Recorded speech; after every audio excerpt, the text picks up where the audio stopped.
if you're pushing yourself into that discomfort zone, then you will not fail. There is no way that you can fail. Bottom line, it's just a matter of time, collapsing more time, and making the little small calibrations over time to continuously push that bar. This is Personal Brand Blueprint with me, your host, Dave Polikoff, where I sit down with proven experts who've built successful personal brands to break down how they did it, so you know the exact blueprint on how to build a personal brand that attracts attention, builds trust, and converts your dream clients online. We get super specific. I'm talking real-time feedback on what social channels to be on, what marketing strategies to implement, and what content is capturing and converting the most attention on social. How do we do this? Because Personal Brand Blueprint is powered by ZenPost, your content partner for research-driven strategy and done-for-you video that helps you be seen, be trusted, and win more business. Whether you need more guidance on how to create client-attracting content yourself, or you need a professional creative team to create and publish your content for you, ZenPost is your strategic content partner. If you're ready to increase your visibility, followers, and leads through video content, then head over to zenpost.com today to learn more. Now, let's get into the show. Welcome back to another episode of Personal Brand Blueprint. As personal brands, as business professionals, we have a lot going on in our lives that put us into some, I would say, kind of stressful situations. We're working at a desk all day. We're hunched over. I know I always have the kind of like nerd hunch that I end up getting in. And so we need to balance our lives out outside of the office with a little bit of exercise, fitness, mental and physical health. And that's why today I have Jared Curcio, the founder of True Fitness and Focus, who is by all means a very well in shape person and has a great story about how that all happened. So Jared, welcome to the show. Thank you so much, Dave. I'm thrilled to be here. Awesome. So I know you've got a lot of fun stuff going on, and it kind of all, I think, focuses around maybe the umbrella of just health, essentially, whether that be physical health, health in your relationships, mental health, etc. So why don't you kind of give us an idea of kind of what that umbrella is and what kind of is under that umbrella for you? Yeah, without a doubt. So I do have a few different projects, I guess, that I'm working on at the current moment. The largest and most, I think, relevant for the sake of this conversation is my one-on-one coaching business. That's called True Fitness and Focus.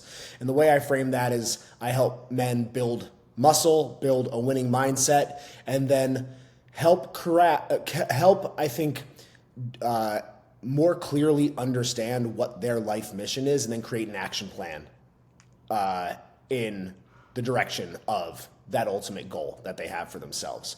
The reason why physical fitness is one of the, I think, foundational components of the entire program, however, is because first and foremost, that's how I ultimately started my own personal development journey. Was when I was 18 years old. I was very overweight, almost 300 pounds. I'm only about 5'8", so you can imagine that's fairly morbidly obese. Didn't really have much direction in life. I didn't really know what I was doing. And one day I just decided to change that. One day, just on a whiteboard in my room, wrote up my weight, which again I think was about 289 at the highest, and I decided that I was just going to be in the gym 5 days a week without fail. That was my plan. I was going to slowly create a healthier diet for myself over however long it took to drop the weight. And my goal is to lose 1 or 2 pounds a week, and I did exactly that. Eventually, I had lost maybe about 80 pounds or so, maybe about 60 to 80 pounds. I had a trainer that was at the gym that I was working out come up to me and say, "Hey, it looks like, you're in here every day. You have great strength and you got great muscle development. You're working hard. I think that you should do a bodybuilding competition." And I said, "Well, I don't want to be on steroids." That was pretty much the first thing that I said, is like, that sounds maybe like fun. I'm not really all that interested in. I don't want to be on steroids. And he was like, "You don't have to. You could do a natural show." So that's where I honestly never even really committed to it, if I'm being honest. He just sort of started training me, and he was kind enough to do it out of the goodness of his heart and without actually charging me to be my coach through that process. So from the time I was almost 300 pounds to the time I got on stage 14 months later, I had dropped over 100 pounds, about 115 pounds. I stepped on stage at 175 pounds and won the New Jersey Natural Bodybuilding Championship. And what that did is that put my mind in a certain place where I realized that no matter how ridiculous something might seem, like that story, losing all of that weight to win a bodybuilding championship in 14 months to do it completely naturally and all with hard work, that no matter what might seem absurd or seem impossible, if you just apply the right formula to the goal that you have, you will get there. It's just going to take time and it's going to take dedication. So I have that formula. I can speak to that maybe in a little bit. We can get into it. But I realize that formula applies to everything. It's applied to my relationship with my wife. We've been together since high school, over 20 plus years. That's not to say that it's been perfect for the last 20 years. There's been ups and downs, but we have grown tremendously to the point where we have an incredibly passionate, loving, fulfilling, happy relationship, growth-oriented relationship, even after all of that time. Very different from what most people think of when they think of high school sweethearts, which are usually like people think like you settled to some extent. That's not us whatsoever. I applied that to my time in law school, where I was one of the top students in my class in law school. I applied that to my sales career after I graduated from law school and realized I didn't want to be a lawyer. The same formula applies to, and now like with growing businesses and now growing this business in particular, that same formula for success applies across all of those things. And it's the physical fitness component is the training ground for all the things that you need to do in order to build long-term discipline. Discipline meaning doing the things that the best version of yourself would do in the moment right now. That physical fitness component underlies it, not only because it's the training ground, but because you only can be as good as the energy that you're bringing to your day. So the more physically fit that you are, the more energy you have when you wake up in the morning, the more energy you have when you bring yourself home at night. That is going to dictate how present, how aware, and how optimized you can be in the moment throughout the course of the day to make the right decisions. So your brain is healthier. You're able to push yourself into the more, let's say, uncomfortable decision whenever it's necessary to do so. And by making the right decision that might be the more uncomfortable and less convenient decision over time is how you have the ultimate life. So, and the most optimized life and how you become the person that you were ultimately meant to be. So, the physical fitness is a large component of what I do. It's not the only component. It actually, we're achieving larger goals than just big biceps or a stronger squat, but it does start there, at least theoretically, and at least in terms of like how we can learn how to best implement these strategies into our broader life. Yeah, no, I love that concept because I always had this idea of for me, it all starts with my diet. And Sure. if I stick to the right diet and make smart decisions on my diet, I find that those smart decisions then have a ripple effect onto every other decision that I make. So like if I have a crappy lunch, then I feel sluggish and I don't feel like working out. And if I don't work out, then that has its, byproduct. I don't get as good of sleep or whatever, but it's like you make one right decision and then that just translates into so many others, and we can correlate that to business as well. I'll just like pause there really quick and I'll say you have even just a less than optimal lunch. You feel sluggish. There's then multiple branches from there. You choose to go to the gym or you don't. If you're sluggish, you're more likely to choose to not go to the gym. You've already made the wrong decision in that case. If you do go to the gym and you're sluggish, you're not going to get the same workout that you would have got if you were fully optimized, which means you're spending as much time, if not more time in the gym than you would have otherwise, and you're getting less out of it. So then the next time you go to the gym, you don't see the same results. You're not getting the positive feedback from this session in the gym that you got last time. You're less likely to continue to go, all because of the lunch decision. Every decision, every moment of our life is a decision to act one way or act another way, to start something, to stop something, to choose to start a new habit or to end something that we shouldn't be doing, or to like continue what we're doing right now and what we've always done, or say, hey, why am I doing this? It hasn't worked for me in the past. I didn't like it yesterday. I don't like it today. Why don't I choose something new? And so when I say every moment is a decision and that my job is to help people make better decisions, it's all the way down to something like choosing the right meal for lunch is going to have massive ripple effects in the future, not just, oh, I'm going to have a sluggish afternoon. If you're trying to grow your personal brand online through organic content, but you're feeling a little lost and frustrated at this whole content strategy and creation thing, then I want to tell you about a free community I've launched called ZenPost Academy. In it, you'll find helpful resources, courses, training, and people to help you understand this whole content creation game. Everything from strategy, ideating topics, creating video, publicizing your content and attracting an audience online, and then even how to convert that audience into leads and followers. So, again, it's a free community. Check out the link in the description below for a link off to the community. Join today, say hello, and I'll see you over there.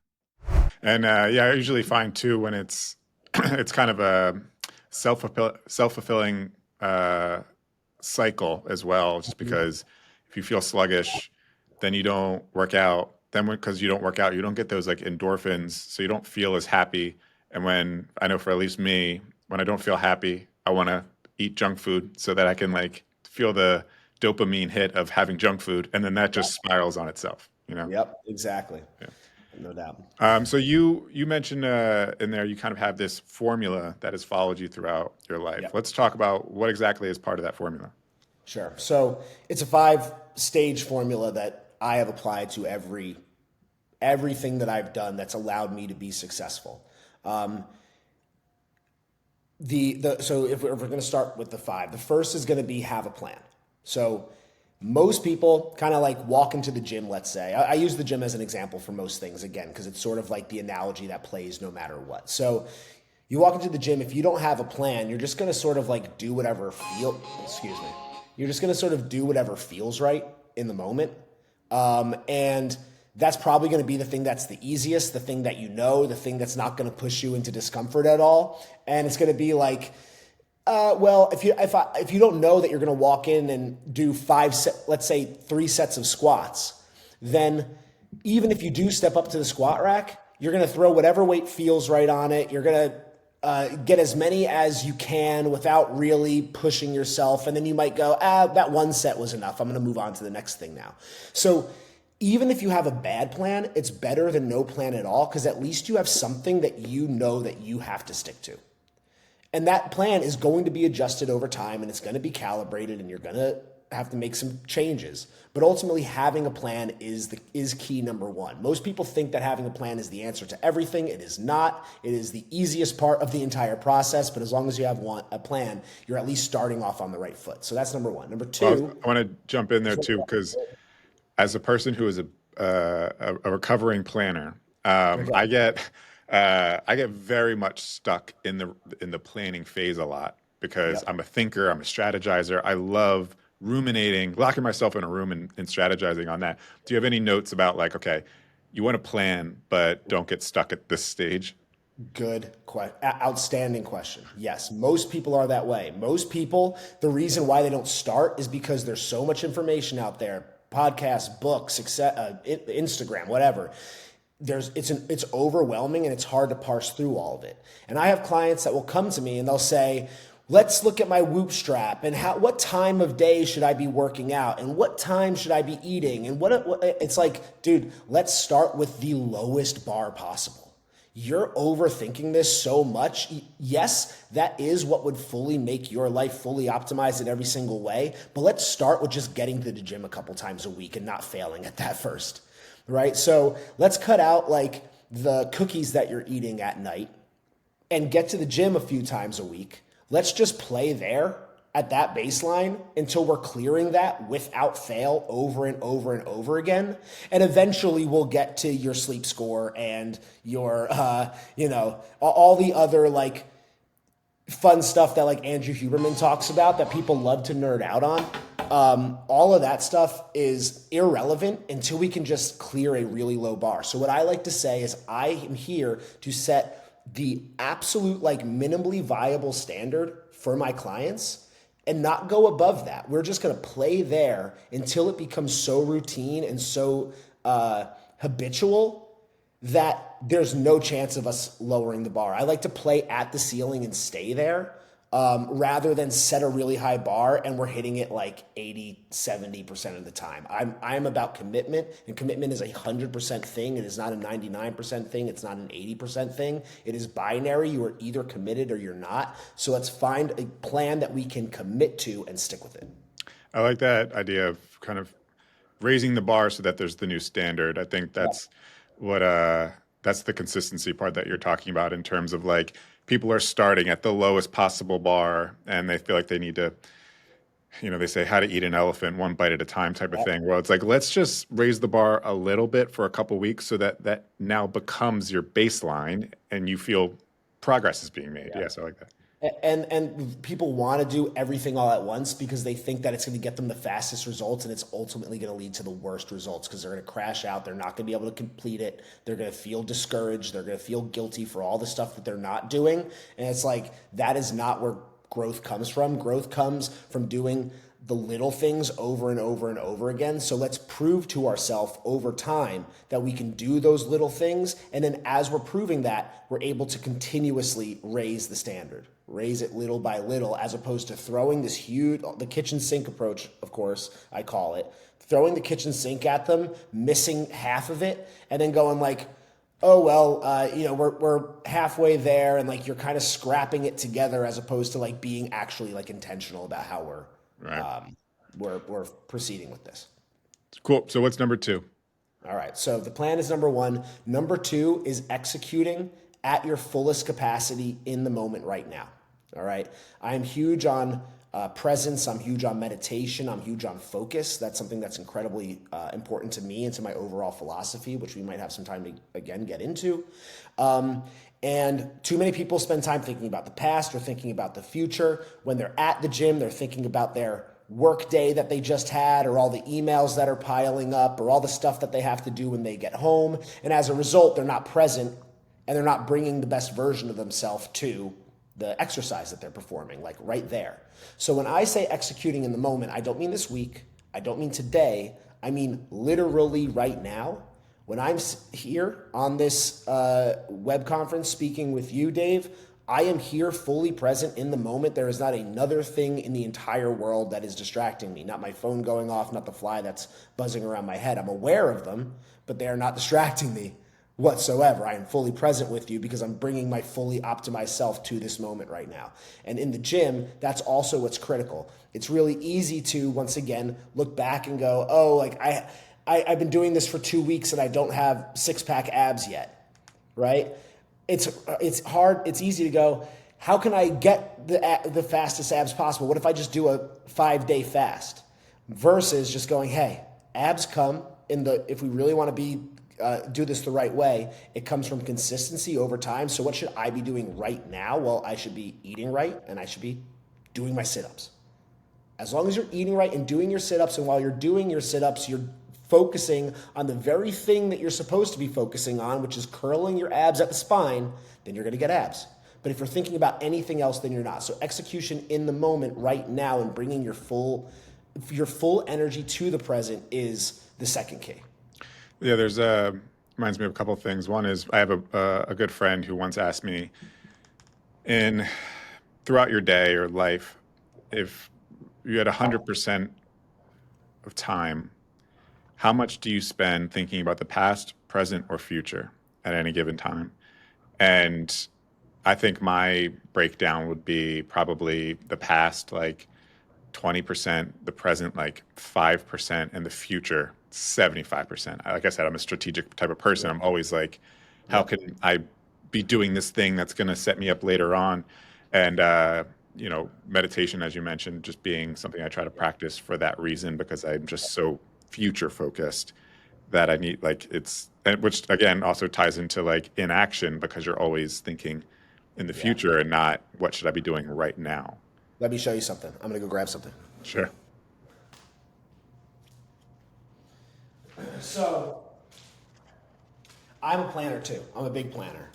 When it comes to my life, I have three main strategies that I use to plan my life. I have one, my map, which is my massive action plan, and that's all the things that I want to accomplish for myself in the next 3 years. So that includes business stuff, financial stuff, relationship, hobbies, skills, vacations I want to go on, like everything that I want to do in my life, because I look at it all as one thing. I don't like break that stuff out. The way I look at my day, it's like I want to be living my perfect day today. I don't want to be just like working my ass off today. That's the way I look at it. So I look at the same way when I'm planning my life. I have my massive action plan. From there, I break down those items. And I'll also say this. There's things that I want to do in my life that aren't on my massive action plan. And that's because I can't commit to them right now because I don't have the bandwidth for them. Two of those things. One is learning how to grow weed. That's really something that I want to learn how to do, grow marijuana. Sure. I think that would be fun. I like planting. I love plants and I like smoking weed. So that would be a lot of fun. The other is Brazilian Jiu-Jitsu. I would love to learn how to do that. That sounds really compelling to me, but I know that I can't commit to those things in the next couple of years. So they're not on my map and I have to be okay with that. From there, I have a 4 to 6 month project plan that I break out week by week, every 6 months, which allows me to take those things from my map and put them into real-time steps over the next 6 months of my life so that I can see how I'm going to make real progress towards those things. And then every single week, I sit down on Sunday and I do what I call my PEDs, my plan, execute, and dominate routine. This is my get-to list for this week. That's Monday, Tuesday, Wednesday, and Thursday. This is all the things that I'm doing today. You're a pen and paper guy? I'm a pen and paper guy, yes. It's very satisfying to check these things off. Right. I get a major dopamine hit. But to your point, the reason I'm able to be present in the moment is because this is the external hard drive for my brain. I never have to think about what I have accomplished or what I'm about to do, because when I'm here with you, I'm with you right now. And the second that I get off this call, I'm just going to refer to this, and the best version of myself on Sunday already told me what I'm going to be doing today. I don't have to think about it. I made the plan. Now all I have to do is execute on it. So when I get off this call, I'm just going to look, okay, what's the next thing on my to-do list? Okay, boom, I'm going to go get that done. So it eliminates the decision-making fatigue and the time that it takes to make the decision, because it's already laid out for me, and I did it myself. So I'm going to quote the hell out of you with that line of the best version of myself on Sunday told me what I'm going to be doing today. That's awesome. Thank you. Yeah. Should I move on with number 3? Yeah. Move on. Okay. So number 3 is consistency. So we have a plan. We're executing on that plan to the best of our ability in the moment right now, bringing our full, and that is going to vary day to day, just to be clear. Some days you're going to have tons of energy, some days you're not. As long as you're playing all out for that day, it's perfect. 3 is consistency. Consistency is the key to every success story that you've ever heard in your entire life, including my own. You have to just keep showing up. You can't say, well, today excuses are goal killers. Most people make small excuses, and it's never like I'm going to stop working out and I'm just done working out. Nobody ever makes that decision. The way they make the decision is by small little excuses that allow that standard that we've set to slowly lower over time. And my story there is that I'm from New Jersey, and in New Jersey, food is a love language. So I grew up just like eating like an Italian Goomba that my mom and my grandparents would just feed me, and I never thought anything of it. But I was an athlete. I played football. I threw the shot put. I lifted weights. So I was like, okay, it's fine. When I graduated, I wasn't working out like that anymore, and I kept eating. And the reason I stopped working out was because after I graduated, I went to the gym, and I no longer had a real plan. So I went to the gym, and I was like, I'm just going to keep doing the same thing that I used to do. And the first week, it was leg day, and I decided, you know what? I'm not an athlete anymore. Squats are for athletes, so I don't have to squat. I'm just going to go do the leg press instead. So that week, I did the leg press. Next week, I was like, I'm just going to do some leg extensions. Next week, there was no more leg day. Next week, I was avoiding all the exercises that I didn't want to do. And the next week, or let's say like several weeks later, I just wasn't in the gym anymore. And that's how most people fail. So maintaining that bar and staying consistent with it and proving to yourself that every excuse that you possibly could have made to yourself is absolutely bullshit is the only way to actually see results in the long term, is just sticking with it. So consistency is number 3. I don't know if you had anything to. No, I think, yeah, the magic word is consistency for so much of success, especially I think, was it Alex Ramosi who had some sort of quote that was like, success comes from doing the shit that you don't want to do, the monotonous, boring shit that you don't want to do consistently. And yeah, I find that that's just always the case, especially like if you ever want to get good at something, just doing it over and over and over again Yeah. until it just becomes muscle memory or you just get better at it. Yeah, just always find that sticking with the boring shit Yeah. is a lot of times just how you become successful. The problem is that it's easy to say, well, I'm going to stick with this and I'm going to be consistent with it. But if you don't have a serious plan, again, using the gym as an example, if you say, like, I'm just going to be consistent at the gym, well, you could be consistent at the gym, meaning like you show up once one week, twice the next week, once the next week, 3 times the next week. That's like consistency in some way, because like you're showing up, but you're not really being consistent. You're consistently showing up, but you're not really being consistent. And making sure that you have, again, that minimum standard that qualifies as consistency for yourself, even if that's only one day, is better than not having the plan and just being like, oh no, I'm consistent. I was at the gym set, like, let's say 7 times this month. Was like, but like what was the strategy there? Like, why were you at the gym 7 times It's this month? What did you do for those 7? practice doesn't make perfect. Perfect practice makes perfect. Yeah, exactly. Exactly. Cool. So what's 4? The 4 is that if you want to not have to your point, overthink the plan, if you want to make sure that you're executing effectively, and if you want accountability in order to stay consistent, you get a coach. Because a coach is going to give you the perfect plan, or at least like your best bet for a perfect plan out of the gate. They're going to watch you and make sure that you're doing everything effectively. So there's never a question as to, am I doing this right? Am I getting the results that I want to see? I don't really know, because I don't really know what I'm doing. The coach will help you there. And then consistency is where most people fail, to your point. And that level of accountability is maybe the most valuable component that a coach can bring. Everybody thinks that they're hard workers. Everybody thinks that they like have the work ethic to get it done. Guess what? You don't. You just don't. And a coach keeping you consistent and keeping you honest with yourself will make sure that you are blazing through those first 3 stages, as opposed to like kind of like figuring it out Yeah. in real time. Yeah, I feel like even coaches need coaches too. Like everyone sees that external motivation sometimes, Yeah. even if you have it internally, like there's still just an additional, especially like I said, I'm a person who likes to strategize and think in my own mind, Yeah. and that's good for like speed sometimes, but other times terrible because I'm just my own sounding board.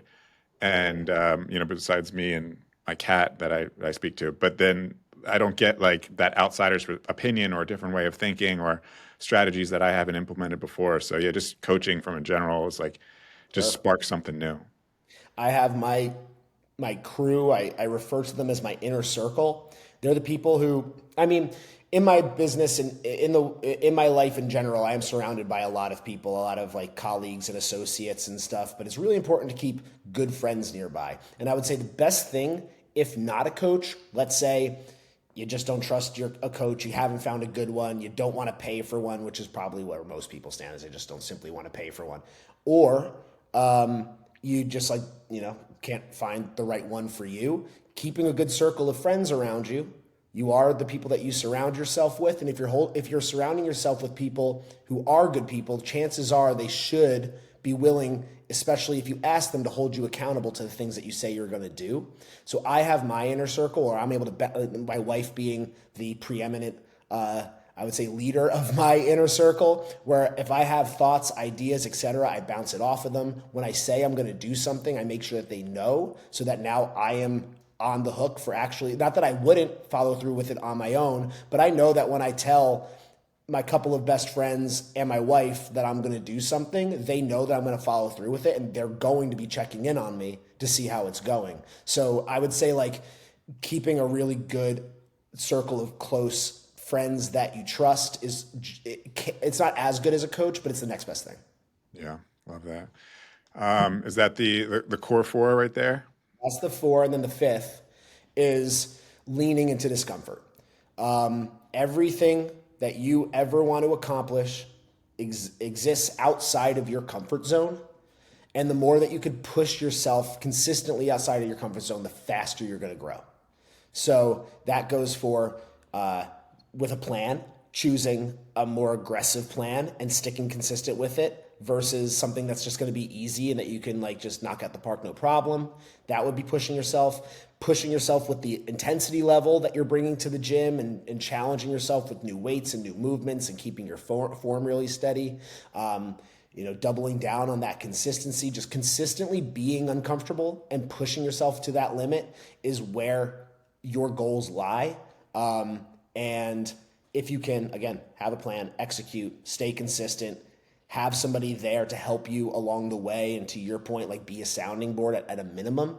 And if you're pushing yourself into that discomfort zone, then you will not fail. There is no way that you can fail. Bottom line, it's just a matter of time, collapsing more time, and making the little small calibrations over time to continuously push that bar. There's another quote. I don't know the author of it, but it's something to the effect of, the success you're not seeing is on the other side of the discomfort, or the thing that you don't want to do. You're avoiding. Yeah, that you're avoiding, right? And man, does that punch me in the gut every time I hear it, because I'm like, fuck, that's completely right. There's so many things that I put at the top of the priority list, and then all of a sudden, some of these lower priority things just seem to make their way above it, because I'm just kind of avoiding having to get it done for whatever reason. The only way to get comfortable with discomfort is to just continue to push your bar. It's the only way you could do it. It's like jumping in a cold pool. It's like, the one time you do it, it's going to suck. You're going to hate it. But the more you're splashing around in the pool, the warmer it gets, the nicer it gets. Once you get out of the water, then you're going to start to, accumulate, or I should say, you start to get used to that temperature, and then to get back in the pool, it's going to feel terrible again. So the more that you just wait around a discomfort, and don't get me wrong, I'm not saying that, like, I've always been this way, but for my entire adult life, I have consistently pushed my discomfort barrier further and further, to the point where now I know what I feel like when I am getting complacent. I know when there's an item on my to-do list that I've looked at a couple of times and I haven't actually, like, gotten into. And again, like, because I'm using my meditation, because I'm using gratitude practices effectively, and because I do a visualization practice regularly, where I know very clearly what I want out of my life, and I'm not waiting for it to come around, it's here today. I know that when that weird little thing in my mind is, like, pulling me back, or, like, giving me hesitation, or I'm saying, like, let me go check Instagram first, or let me go do this thing first, I go, fuck no. What am I doing? Get this thing done right now, and then you're going to be a lot happier. Yeah, love that. Jared, this was awesome. If people want to learn a little bit more about you, some of the things that we mentioned today, True Fitness and Focus, we didn't get around to it today, but you also have kind of a couples service as well. So maybe if you want to kind of tease some of these things and tell people where to find you. Yeah, absolutely. So again, True Fitness and Focus is my business. I do that in person and remote. That is, we'll call it performance coaching. My wife and I, again, having been together for 20 years, she's the dopest person in the world, and we do 2-on-2 couples coaching with couples to help them build power, passion, and purpose. So very similar to what I was saying with my one-on-one coaching, we do that with couples together. And I'm telling you, like, the value and the progress that two people can make when they're working towards the same goals together and they're building their like habits together is exponentially greater than what a single person can do on their own. Because when there's alignment there between two people who are in love, the results are astounding. So we have a lot of fun with that. That's another business that we have. We have a podcast called Genius at Work with Jared and Caitlin Curcio, which you can find wherever podcasts are sold. And then the biggest thing, which I guess I can sort of say, I don't think it's too much to say right now, but in the next couple of hours, literally, I'm expecting to be able to officially announce a gym project that we've been working on for quite some time. We're expecting to be opening a personal training gym, not just for physical fitness, but for all the other things that we're talking about here in East Austin in the not too distant future. And it's a place where like we'll be able to do the things that we're talking about here in person with folks who are really interested in like becoming the best version of themselves. Damn, love that. So you got your hands in a lot of fun pots, but like I said, it sounds like everything is centered around just becoming a more optimized human, right? Yeah, exactly. Just becoming the best, again, the best version of yourself and having the life that you ultimately want to live and not waiting around for it and making it a daily habit. Love it. Jared, thanks so Cool. much for being on the episode today. Of course. Thank you. I appreciate being here. This was fantastic. Cool. See you on the next episode of Personal Brand Blueprint.